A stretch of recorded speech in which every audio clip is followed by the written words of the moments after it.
Bom dia a todos.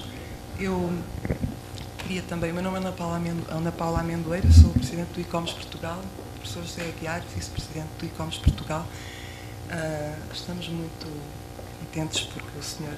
Professor Correia Fernandes aceitou o nosso convite para estar connosco aqui na abertura deste colóquio que o ICOMES Portugal organiza para falarmos um pouco das boas práticas em reabilitação na cidade do Porto, cidade histórica. Eu passava já a palavra ao Sr. Professor Correia Fernandes, queria felicitá-lo pelas suas novas funções, desejar-lhe muito sucesso e dizer-lhe que pode contar com a colaboração do ICOMES Portugal para tudo aquilo que for para construir uma nova visão sobre a reabilitação histórica da cidade. Pode contar connosco. Muito obrigada pela sua presença. Bom dia a todos, muito obrigado pelo convite e muito obrigado por decorrer em tão pouco tempo mais uma sessão de especialistas nestas matérias que tanto dizem evidentemente à cidade.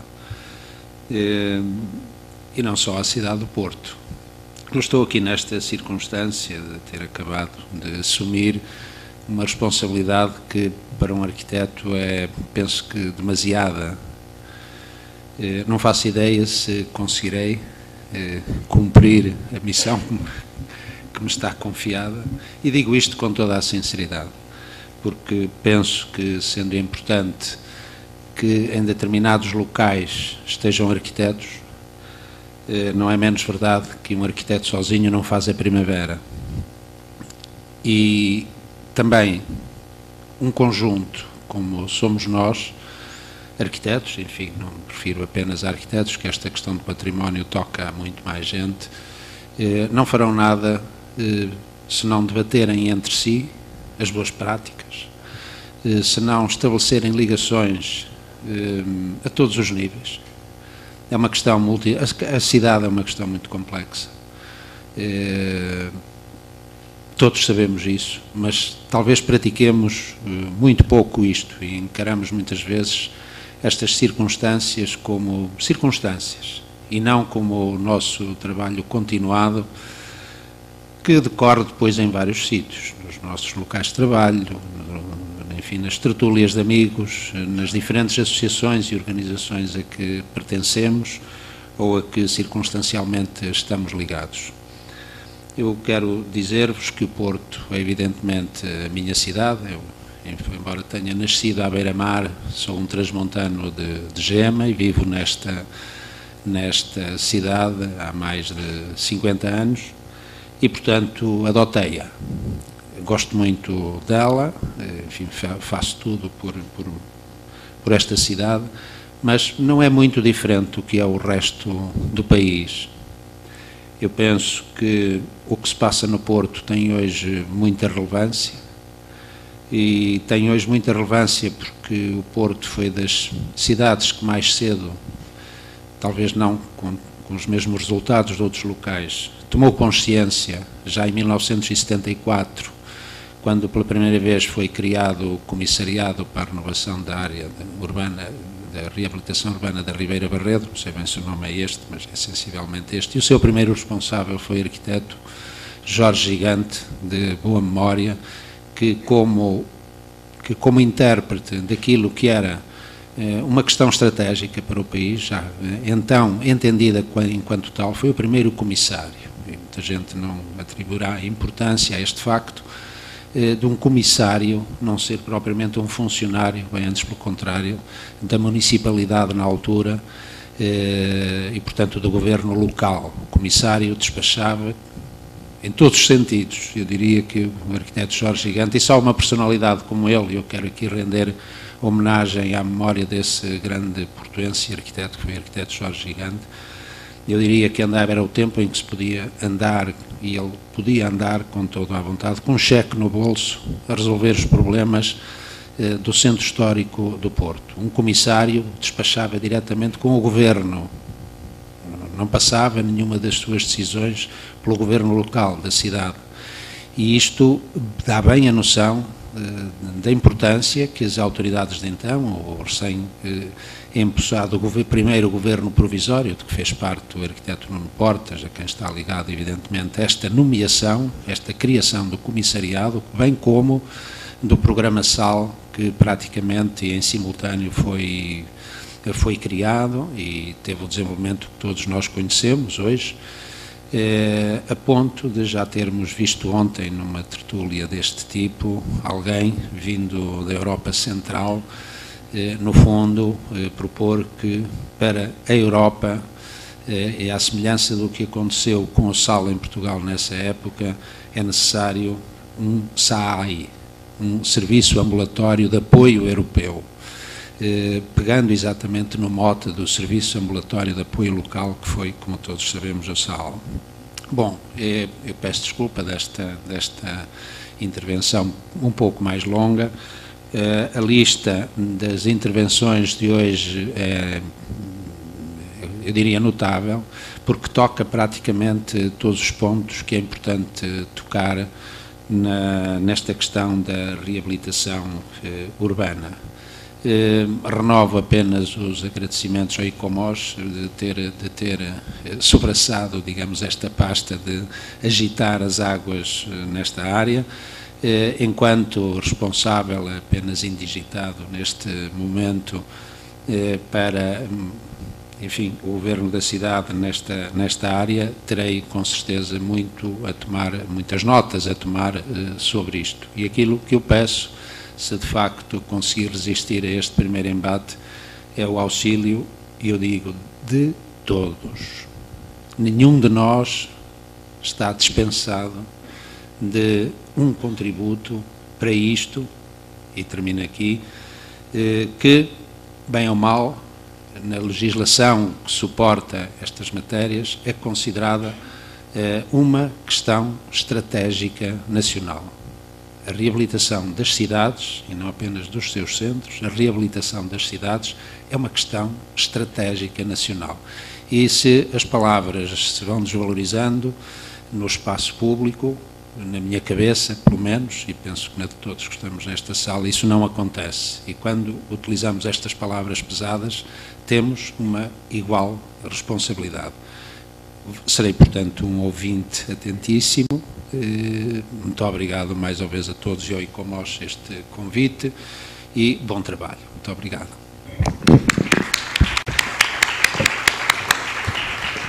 Muito obrigado, Sr. Professor.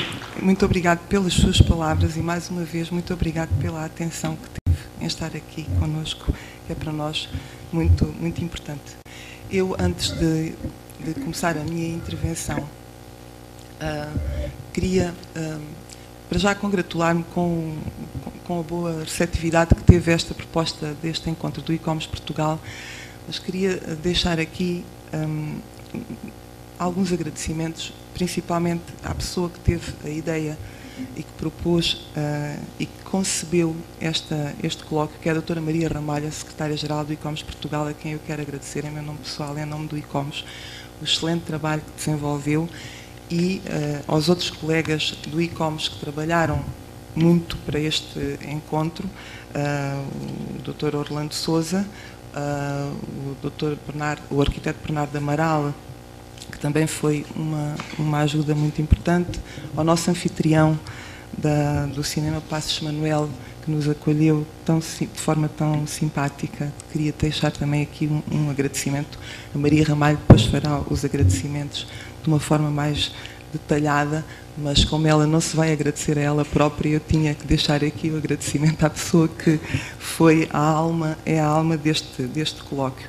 Queria agradecer também ao professor José Aguiar, que é o nosso vice-presidente, e ao professor Walter Roça, os contributos muito importantes que deram, principalmente do ponto de vista teórico e da produção da declaração do Porto, que nós vamos apresentar publicamente no fim deste encontro, logo mais lá para as 6 ou 7 da tarde.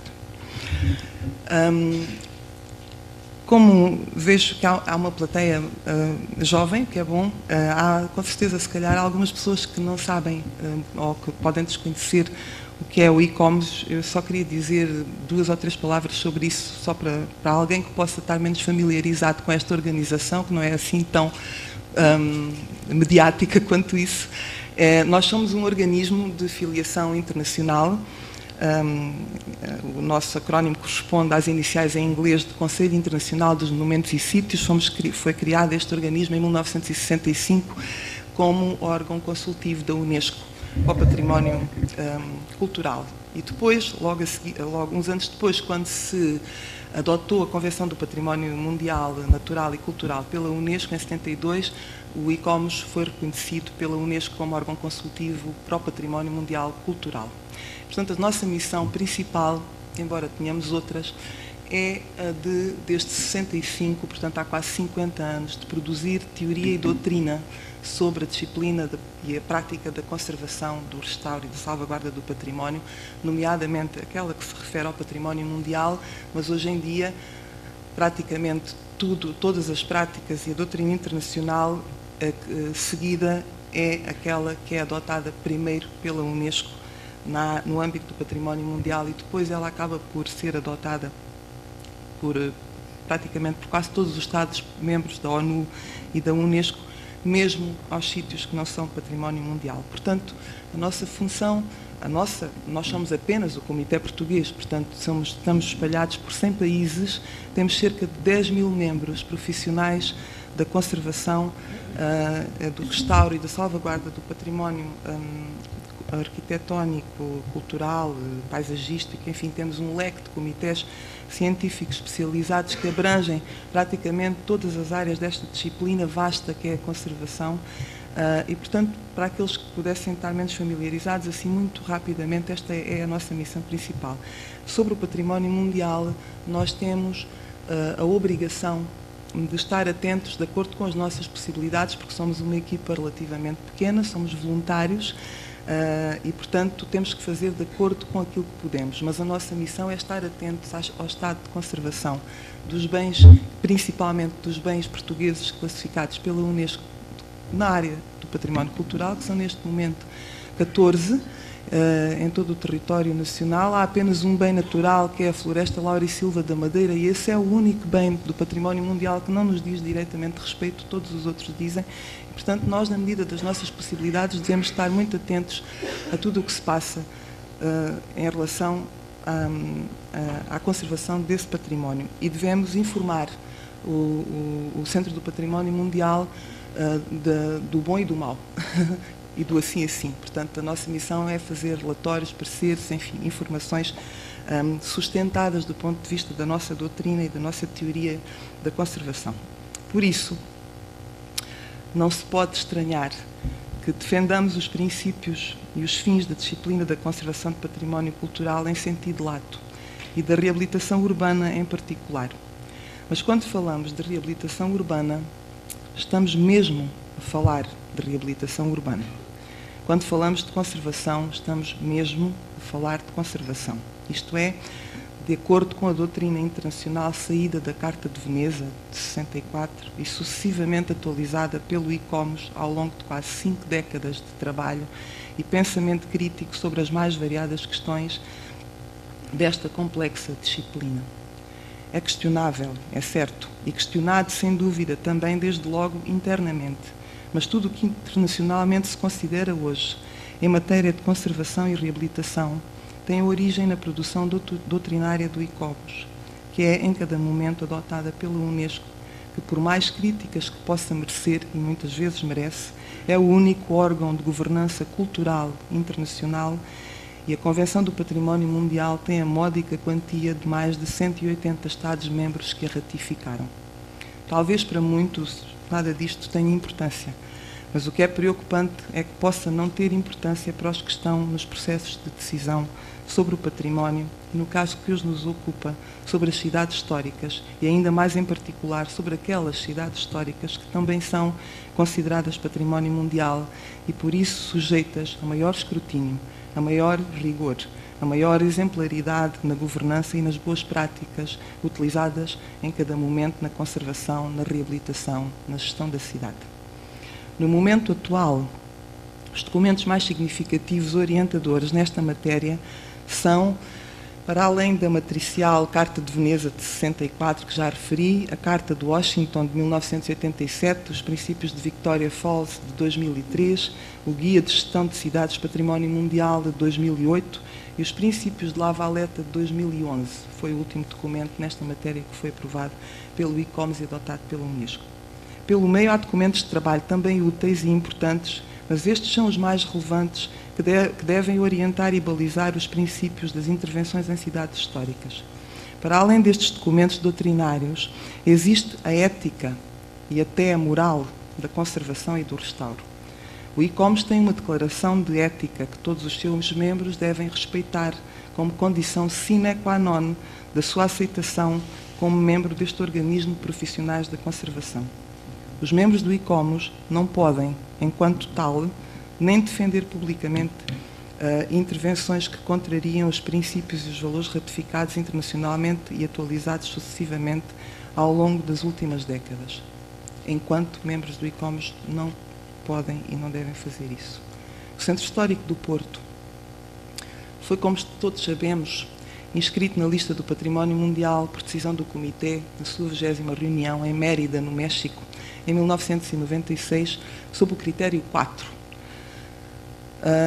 Há 10 critérios para a inscrição na lista do Património Mundial, 6 são culturais, os outros são naturais. O critério 4 considera que o bem tem um valor universal, excepcional, porque oferece, através do seu tecido urbano e dos seus numerosos edifícios históricos, um testemunho notável do desenvolvimento de uma cidade europeia que, ao longo do último milénio, se voltou para o Ocidente para enriquecer as suas ligações culturais e comerciais. Este é o critério pelo qual o Comitê do Património Mundial inscreveu o Centro Histórico do Porto na sua lista. A classificação do Centro Histórico do Porto como Património Mundial obriga à responsabilização política e técnica e ao cumprimento das normas e convenções internacionais que visam guardar o bem único e salvaguardá-lo e fazê-lo perdurar. Na altura da sua inscrição, não era obrigatória a apresentação de plano de gestão do bem, razão pela qual apenas em 2009 foi enviado esse documento para o Centro do Património Mundial, foi aprovado pelo Comitê em 2010 e disponibilizado publicamente nesse mesmo ano.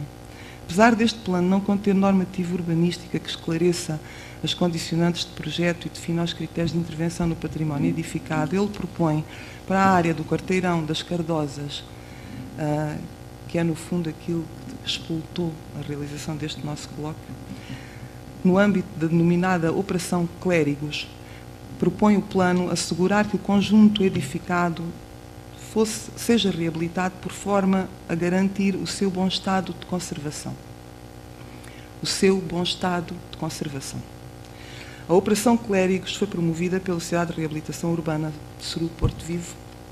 De acordo com as normas e teoria da conservação, está assente que o critério de valor do património arquitetónico não reside unicamente no seu aspecto exterior, na sua forma, mas também na integridade de todos os seus componentes como produto genuíno da tecnologia construtiva própria de sua época.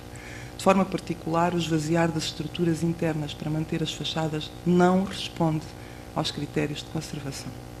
Parece-nos claro que a intervenção no Quarteirão das Cardosas não corresponde ao princípio geral definido pelo Plano de Gestão do Centro Histórico do Porto em 2009 e é contrária às boas práticas de salvaguarda e conservação do património e, em particular, das cidades históricas.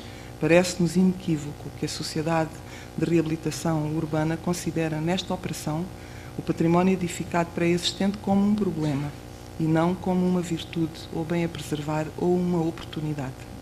Lendo a argumentação utilizada para justificar esta intervenção, é clara a consideração do património edificado como problema a corrigir e não como definido pela Unesco como património mundial a salvaguardar. Usam-se termos no discurso que não correspondem ao que foi realizado na prática nesta ação incluída na Operação Clérigos. Termos como reabilitação, restauro, salvaguarda, conservação e preservação. A filosofia, se assim se pode chamar, desta intervenção no património é de profunda transformação e demolição do património mundial e a sua substituição por construções novas. As novas construções são alegadamente adequadas aos novos estándares, eliminando as características indesejáveis do património histórico. Esta nova visão não renega a condição de património mundial, usa mesmo a menção património mundial até ao limite ou para além dele. Facto que parece contraditório e abusivo face à prática generalizada, neste caso, de demolição do património classificado pela Unesco.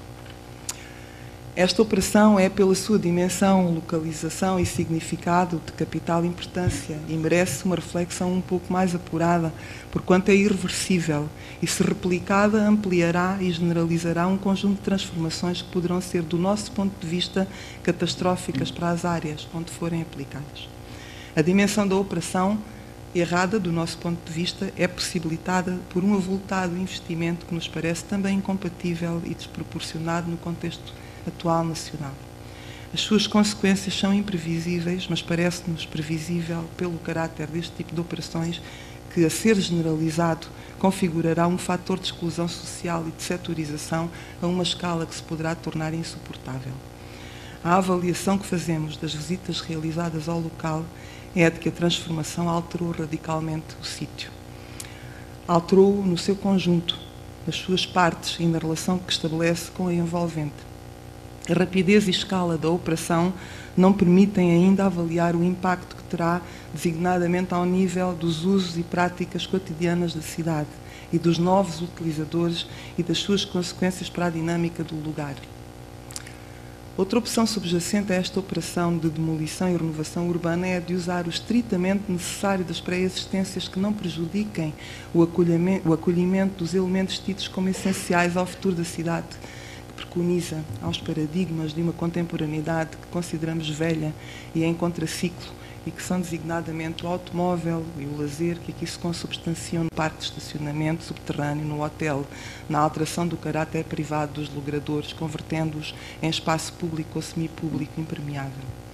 Esta prática não é inovadora, não é integradora e não se conhecem dela exemplos que mereçam reconhecimento, exemplaridade ou replicação.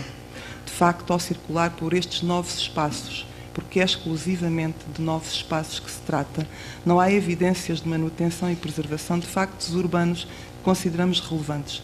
Observa-se a perda de valor pela imposição da intervenção do conjunto edificado de cada edifício per si.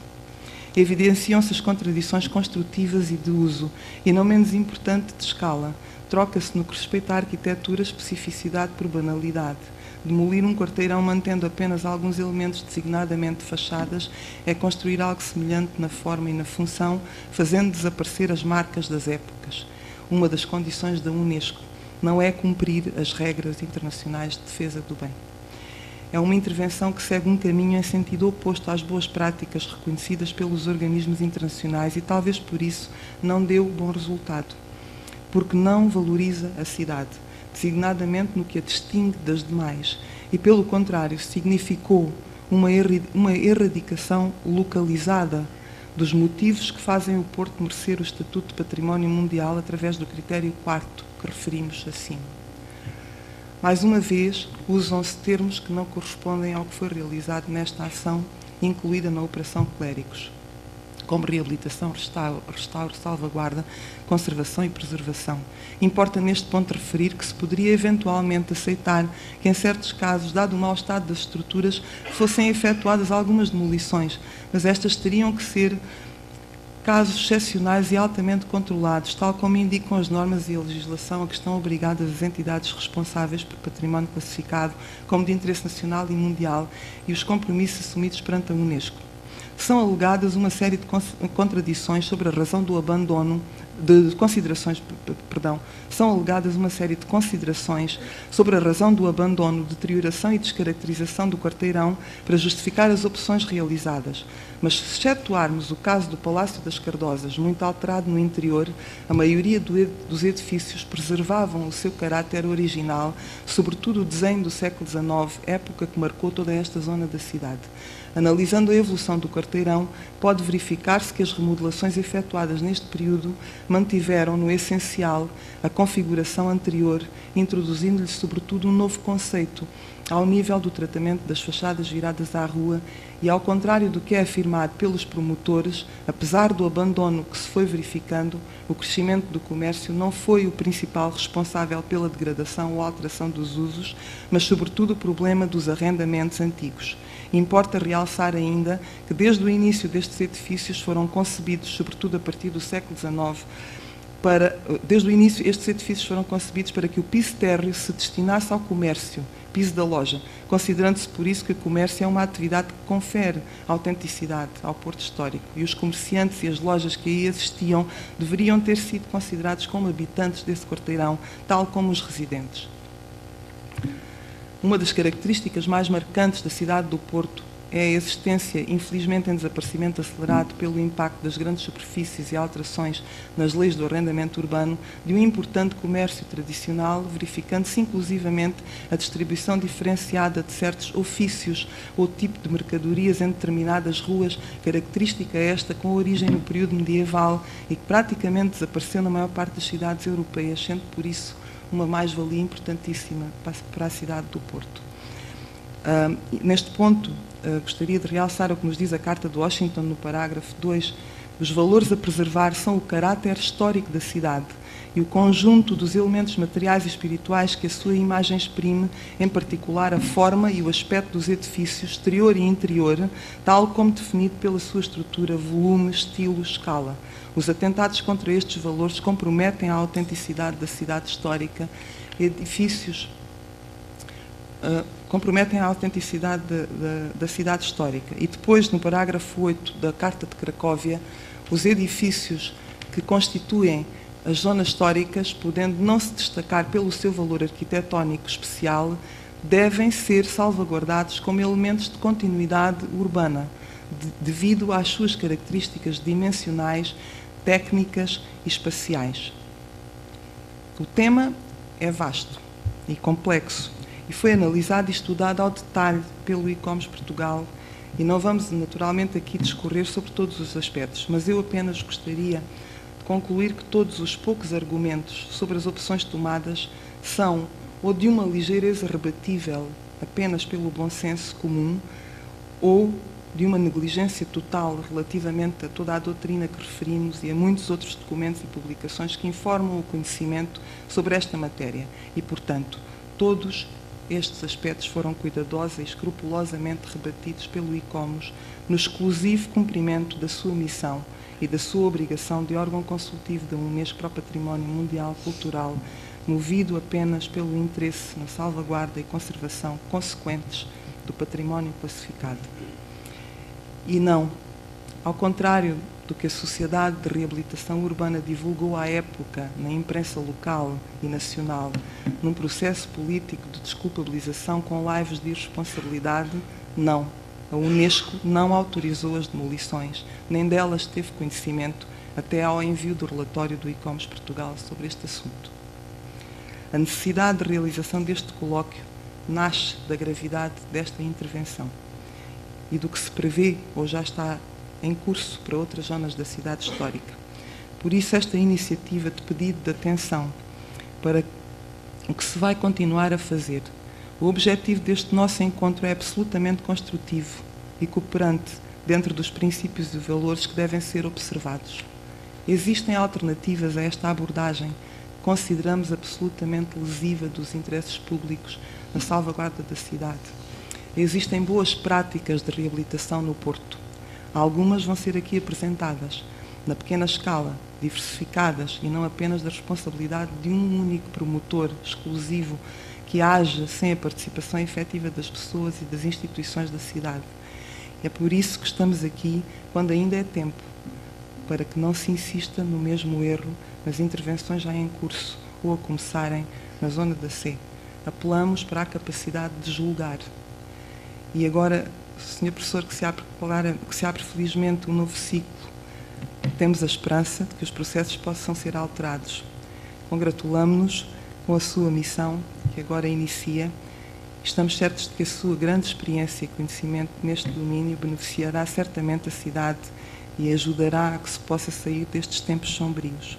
Permite-me só recordar um dos seus excelentes contributos sobre este mesmo assunto na sua intervenção de 2011 intitulada A Reabilitação na Cidade do Porto em 17 pontos, uma reflexão inspiradora para todos nós e agora com as funções que vai desempenhar também tranquilizadora.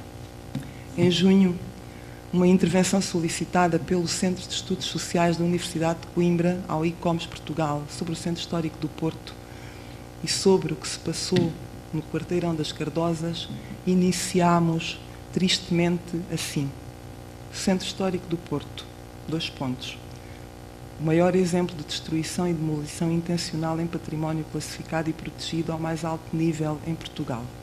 Esta intervenção reprovável a todos os títulos teve lugar no Quarteirão das Cardosas sob o slogan Cardosas, construímos hoje o património do futuro. O subtítulo desta minha intervenção é Uma cidade histórica em tempos sombrios, ou cidades históricas em tempos sombrios, se quisermos.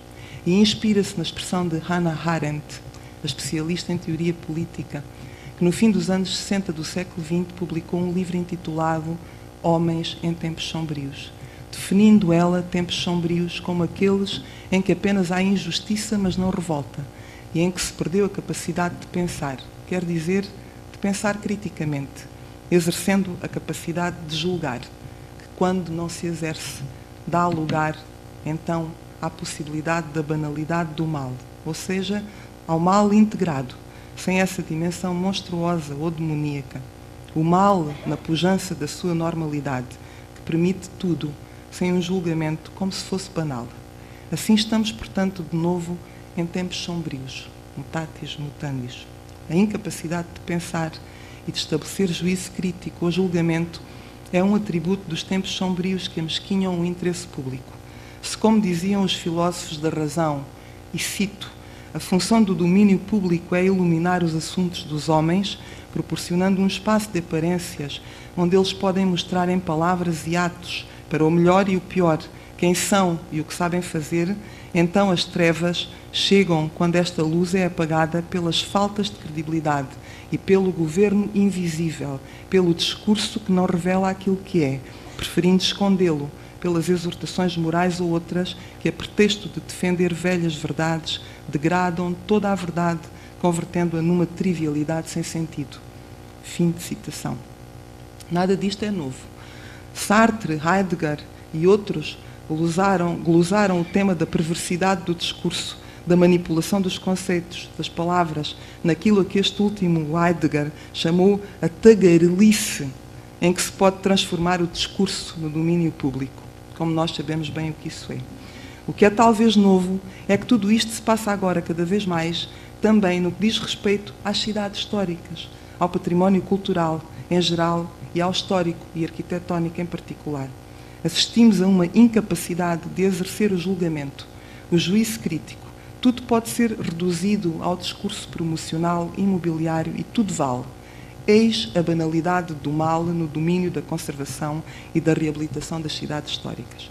Elas são só antigas, não são velhas, como às vezes se quer fazer parecer, vulgarizando as metonímias entre uma e outra palavra. O antigo quase sempre encerra maior modernidade do que o novo, que muitas vezes é mais velho do que a sua idade histórica. Vejamos o resultado da cidade que se tem construído nos últimos anos em Portugal. Na sua generalidade, é mais velha do que as nossas cidades antigas. Muito obrigada pela vossa atenção. Obrigado, Sr.